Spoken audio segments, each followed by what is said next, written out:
ढाका के बाहरी इलाके में एक छोटे से गांव में, जो आधुनिकता और पुरानी मान्यताओं के बीच झूल रहा था, एक युवा दंपति नसीम और रूमा नए घर में बसे थे। नसीम एक सफल बिजनेसमैन था और रूमा एक घरेलू महिला थी जो अपने शांत और सरल जीवन में पूरी तरह से संतुष्ट थी। नए घर में आने के कुछ ही समय बाद रूमा ने एक अजीब संदेश देखा। एक पुरानी मटमैली चिट्ठी जिसमें लिखा था, उसकी आत्मा अब भी भटक रही है, सावधान रहो वरना वो तुम्हें भी ले जाएगी। रूमा ने इसे मजाक समझा और नसीम को नहीं बताया, लेकिन धीरे धीरे अजीब घटनाएं होने लगीं। घर में अजीब आवाजें, दरवाजे अपने आप खुलना और बंद होना, और सबसे ज्यादा खौफनाक बात, जब रूमा को आईने में अपनी परछाई के अलावा किसी और की परछाई दिखी। रूमा का मन अशांत था। उसने गांव की एक बुजुर्ग महिला बीबी जान से मिलने का फैसला किया।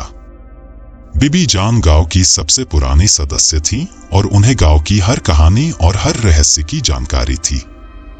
जब रूमा ने बीबी जान को अपनी परेशानी बताई तो बीबी जान के चेहरे पर चिंता की लकीरें उभर आईं।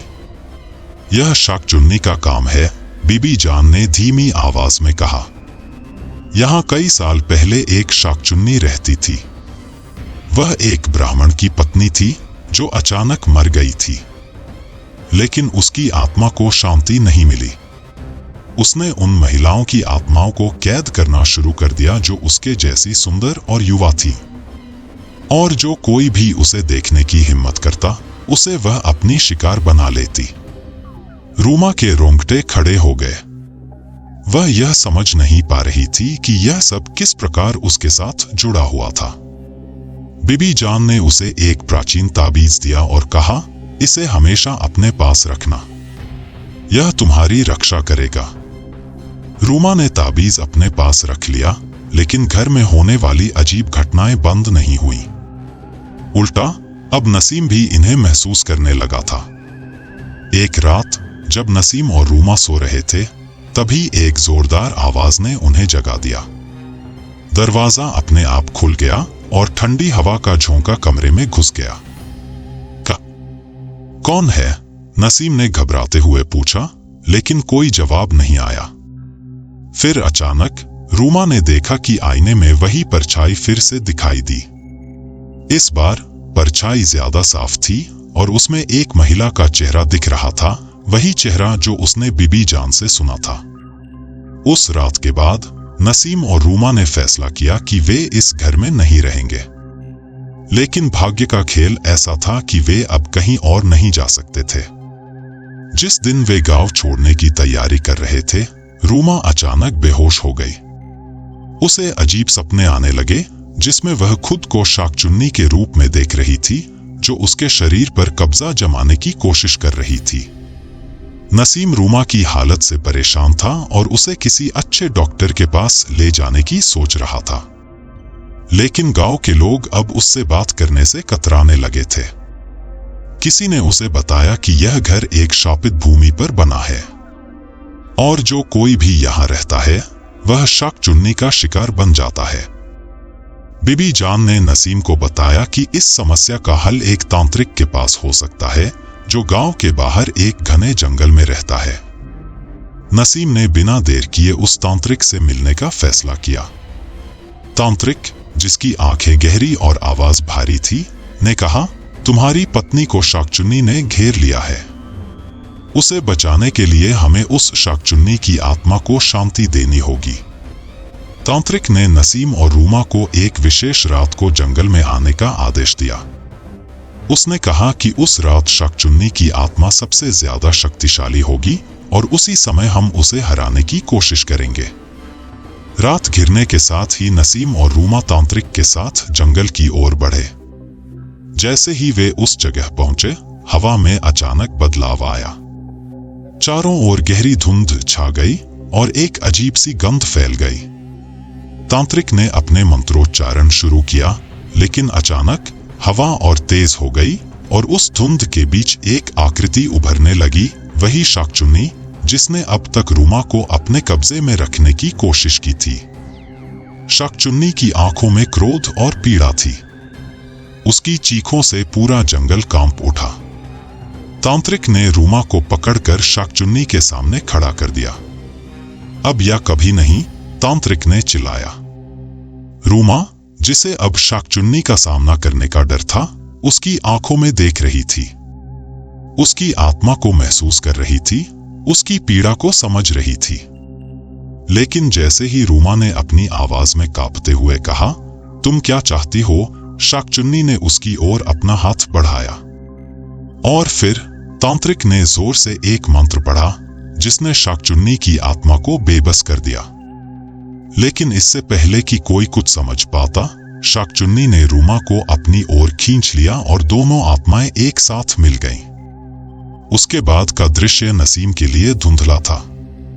तांत्रिक ने कहा, रूमा अब शाकचुन्नी के प्रभाव से मुक्त हो गई है, लेकिन उसकी आत्मा पूरी तरह से शांत नहीं हो सकी। वह अब तुम्हारे साथ हमेशा के लिए रहेगी, पर एक नई शक्ल में। रूमा बेहोश पड़ी थी। नसीम ने उसे उठाया और घर की ओर वापस चल पड़ा। लेकिन जैसे ही वे घर पहुंचे, उसने महसूस किया कि रूमा में कुछ बदल गया है। उसकी आंखें अब भी वही थीं, लेकिन उनके भीतर अब एक अजीब चमक थी, मानो वे किसी और की आंखें हों।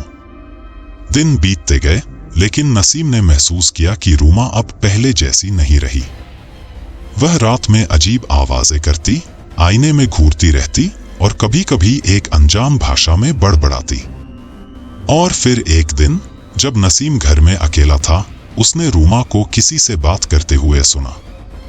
मैं वापस आ गई हूं, रूमा की आवाज गहरी और खौफनाक थी। अब तुम मुझसे नहीं बच सकते। नसीम ने दरवाजे की ओर देखा, लेकिन कमरे में कोई और नहीं था। उसने धीरे से कमरे में कदम रखा, लेकिन तब तक देर हो चुकी थी। रूमा ने अपनी नजरें उसकी ओर घुमाई और उसके चेहरे पर एक खौफनाक मुस्कान थी। अब मैं तुमसे कभी दूर नहीं जाऊंगी, रूमा की आवाज ने पूरे घर को ठंडा कर दिया। नसीम ने अब यह समझ लिया था कि रूमा को बचाना नामुमकिन था। शाकचुन्नी ने अब पूरी तरह से उस पर कब्जा कर लिया था। नसीम के पास अब सिर्फ एक ही विकल्प बचा था, उसे मारना। लेकिन जैसे ही उसने यह सोचकर कदम बढ़ाया, उसकी आंखों में आंसू थे।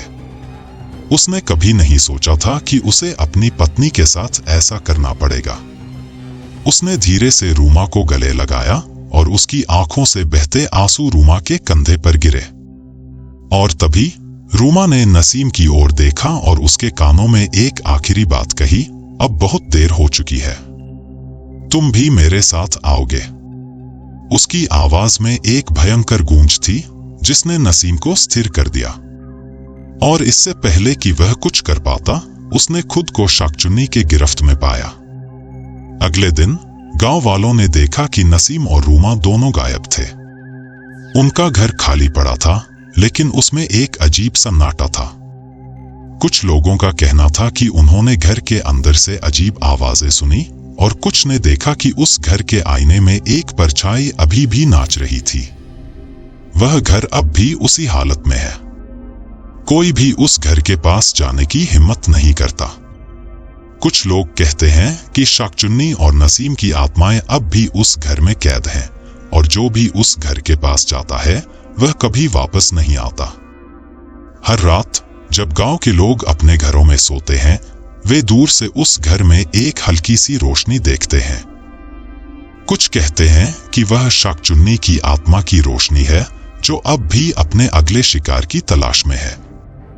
कहानी खत्म हो गई, लेकिन शाकचुन्नी का आतंक अभी भी जारी है। आप जहां भी हो, सावधान रहो, क्योंकि हो सकता है कि अगली रात आप ही उसके अगले शिकार बन जाओ।